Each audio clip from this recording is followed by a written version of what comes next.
Alors, chers tous, une petite vidéo ce matin au réveil. J'espère que le son est bon parce que je suis à la mer. D'ailleurs, je vous montre, hein, parce que c'est plutôt sympathique, hein.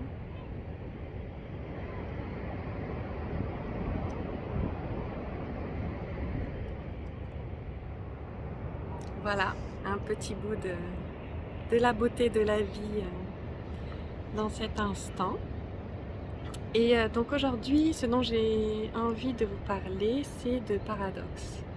Un petit peu tous ces paradoxes apparents. Et je dis apparent parce que en fait, quand on parle de paradoxe, c'est simplement du point de vue du mental. Paradoxe, ça veut dire qu'il y a quelque chose en nous qui cherche à comprendre.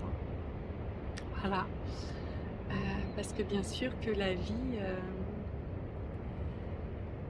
vie est bien plus grande que toute la manière dont on peut l'appréhender. D'ailleurs, c'est beaucoup plus simple d'être justement juste la vie que de l'expliquer. Donc, mais c'est un petit jeu que j'aime bien en ce moment, donc je vais le tenter là maintenant. Donc, les paradoxes.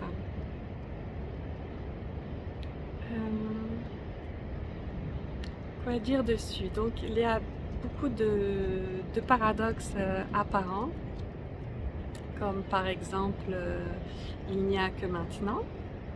Et c'est vrai, ça c'est vrai de vrai, hein. Moi, je ne vis que maintenant, parce qu'en fait, le vécu, il ne peut se, comment dire, il ne se vit que sur l'instant. Et en même temps, il y a aussi cette possibilité d'avoir un temps, c'est-à-dire comment dire, euh, qu'il y ait voilà, la possibilité justement que cette réflexion-là, ce mental puisse archiver des souvenirs et voir vraiment quelque chose qui se déroule. Et effectivement, on voit notamment le corps qui grandit, etc. Il y a vraiment quelque chose qui se déroule, même si on en fait l'expérience que sur l'instant. Donc ça, c'est un des paradoxes apparents, comme est-ce qu'on a le choix, pas le choix aussi, ça aussi c'est un paradoxe. Et à partir du moment donné finalement où, comment dire, on décide de se positionner ou de croire à l'un de ces points de vue, bah, c'est super, hein, ça fait vivre plein de choses, c'est une expérience. Et en même temps, pour moi, eh bien, on perd un peu la totalité de l'expérience parce qu'on la réduit à un point de vue. Et pour moi, enfin, telle que je la vis, donc ma vérité de l'instant, qui n'est propre qu'à moi, c'est que tout est inclus, vraiment, et qu'il ne peut pas y avoir que le non-choix s'il n'y a pas le choix. Il y a en fait tout et son contraire. Simplement parce qu'il y a tout, parce que la vie est potentialité infinie. Donc voilà. C'est pour ça aussi que ce qu'on appelle vérité, pour moi, c'est quelque chose qui est finalement très personnel. Pas dans le sens qu'il y a quelqu'un, hein, je vous rassure, hein, sinon vous allez couper la vidéo. Mon Dieu, elle parle pas spirituellement correct. Non, dans le sens où en fait, comment dire, chaque, chaque point de vue qu'on a sur la vie permet une expérimentation spécifique de la vie. Et cette expérimentation, eh bien, c'est ce qui se vit. Donc c'est la vérité à l'instant de l'individu qui le vit. Voilà. Donc il n'y a pas comme d'individus qui auraient plus ou moins conscience, ça n'existe pas. Ça c'est comme s'il y aurait comment dire, une hiérarchie entre les choses. Merci. Il y a un jogger qui vient de passer sous la caméra pour ne pas gêner, c'est gentil, hein. Donc qu'est-ce que je disais? Oui, que la vérité, elle aussi, elle est sur l'instant. Et la vérité appartient à celui qui l'expérimente. À partir du point de vue spécifique. Et souvent, on a l'impression que parce qu'on expérimente quelque chose d'absolu, alors il n'y a qu'une vérité, il n'y a que cette vérité absolue. Mais cette vérité, on n'en fait pas forcément l'expérience à chaque instant. Donc après, c'est qu'on la ramène finalement par la pensée, par un savoir, dans le maintenant. Et maintenant, on sait, on se souvient que par exemple, voilà, ben, il n'y a que maintenant, comme vérité absolue. Ou, ou que je ne suis pas, ou que je suis la conscience et qu'il n'y a pas de moi séparé, que tout est uni. Mais ça, c'est quelque chose qui si c'est pas vécu sur le moment, qui est juste un savoir qui est ramené.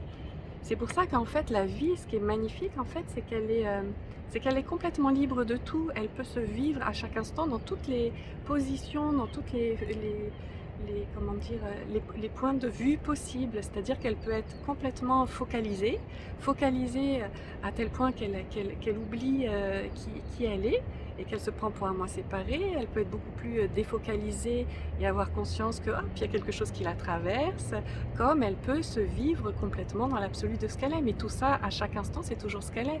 Donc il n'y a pas de problème à être tout ça. Il n'y a pas il n'y a pas comme un quelqu'un qui aurait moins conscience ou qui ne se serait pas reconnu, et puis quelqu'un d'autre plus, et du coup quelqu'un qui a plus la vérité qu'une autre. En fait, la vérité, elle est là à chaque instant et c'est ce qui se vit, simplement. Voilà. Donc il n'y a pas de quelque chose où on comprend. S'il y a un enseignant qui vous dit une vérité, mais fuyez, fuyez, vraiment. Alors après, ça peut être intéressant d'explorer justement certains points de vue, parce que chaque point de vue permet une expérimentation différente de la vie et permet du coup dans l'individu que l'on est une intégration. Une intégration. Voilà. Bah oui, la conscience, elle, comme disait Shraïssa, elle se met au monde pour s'expérimenter, hein, pour relationner, pour vivre. Donc ne restreignons pas notre vie à, comment dire, une conception aussi spirituelle soit-elle, aussi absolue soit-elle. Elle est vraiment ce que l'on est à chaque instant. Nous sommes ce que nous sommes. Et de pouvoir, en tout cas, moi comment je l'appréhende là maintenant, je vois que ça me donne une liberté incroyable. Incroyable, tout est libre, il n'y a pas de problème avec rien. Et par rapport au paradoxe, le fait de pouvoir sortir de ces paradoxes, le fait de pouvoir sortir de tous ces points de vue, de tout ce qui paraît finalement incohérent, le fait de ne pas être enfermé là-dedans, eh bien me donne un sentiment de cohérence. Un sentiment de cohérence, de proximité avec la vie. Vraiment. Ouais. Ça c'est plutôt bon parce que ouais, je me sens plus proche de la vie quand je suis hors de tous ces concepts. Et là, moi j'adore, hein, en ce moment j'essaye de mettre des mots, d'expliquer, de m'étudier un peu pour voir comment je marche. Mais effectivement qu'au quotidien, moi je suis vide, j'ai rien dans ma tête, c'est complètement vide, il n'y a pas de savoir. Les mots, ce que je vous dis, ils se conscientisent au moment où ils sortent. Voilà, enfin non, en ce moment je suis en train justement de réfléchir, d'essayer de cartographier tout ça pour moi aussi venir un petit peu dans la course du mental et pouvoir expliquer les choses, parce que sinon j'ai beaucoup été traumatisée moi dans ma vie parce que je ne sais pas pourquoi, mais ce mental il n'était pas très envahissant. Vraiment, ce qui était là, c'était vraiment déjà cette proximité avec la vie, hein. C'est comme j'ai dit, là, je me sens un peu Obélix, je suis tombée dedans quand j'étais petite. Voilà. Quoi d'autre? Donc ouais, c'est intéressant et je suis très contente de mettre tous ces mots. Je vois qu'au fur et à mesure des partages que je fais là sur YouTube, il y a vraiment quelque chose qui se dégage d'ailleurs d'une spécificité. Et je suis très heureuse de découvrir cette spécificité et de l'offrir au fur et à mesure. Et effectivement, je trouve ça ouais, très actuel, très nouveau, avec un goût